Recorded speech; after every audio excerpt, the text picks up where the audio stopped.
چته یې پرېږدم دا د پلار نیکه نشان دی د بابا وطن دی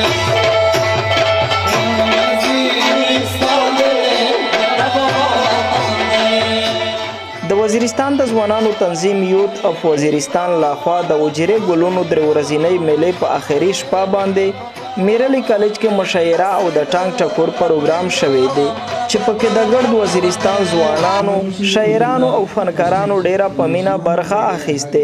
لومړی برخه کې مشاعره وشوه چې شاعرانو پکې د خاورې سره د مینې امن او بدمنۍ پر ضد شاعري واوروله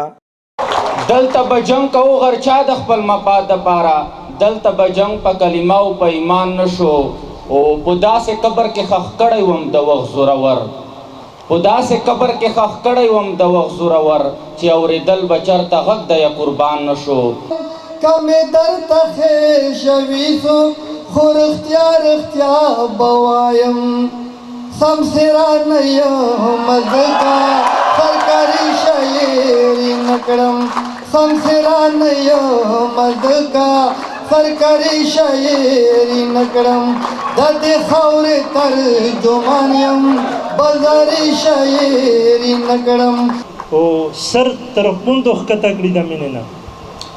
سر تر پوندو ښکته کړي د مینې نه او ځي د دنیا ګوټ ګوټ ته په جنګ پسې امن مینا او محبت د پورا د اتفاق جوړولې د پورا او یوت اف وزیرستان دا کوشش کړه دا چې دا ثقافت جمدای شي دویمه برخه کې د وزیرستان نوموړیو سندرغاړیو شوکت عزیز فرید الله وزیر رضا نور او شندګل د پښتونخوا او وزیرستان سره د مینې سندرې وویلې چې راغلیو کسانو نه ترنه یوازې خوند او ژوند واخیستلو بلکې نڅاګانې او اتڼونه یې هم ورته وکړل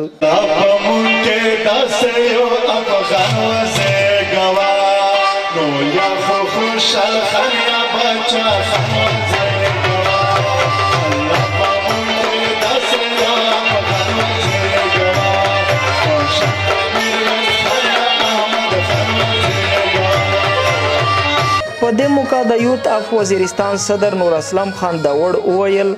دغه میله به اوس دوی هر کال کوي ځکه چې دغه د دوی د پلارونو نیکونو کلتور دی ان شاء الله په آینده کول شوی نرا په دینا په ښه طریقه کې او دغه مقصد دغه دا چې میر په ژوند مینی میر په امن مینی میر په یو ولی او په یو قوم مینی دغه دغه خالی مقصد دا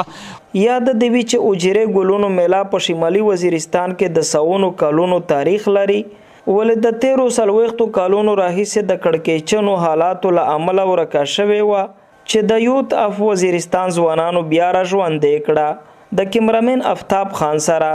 گوهر وزیر شمالي وزیرستان ماسی دا وړ وزیر پدری وړا کو مینا د مودي سالو مینا پالار بر پښتون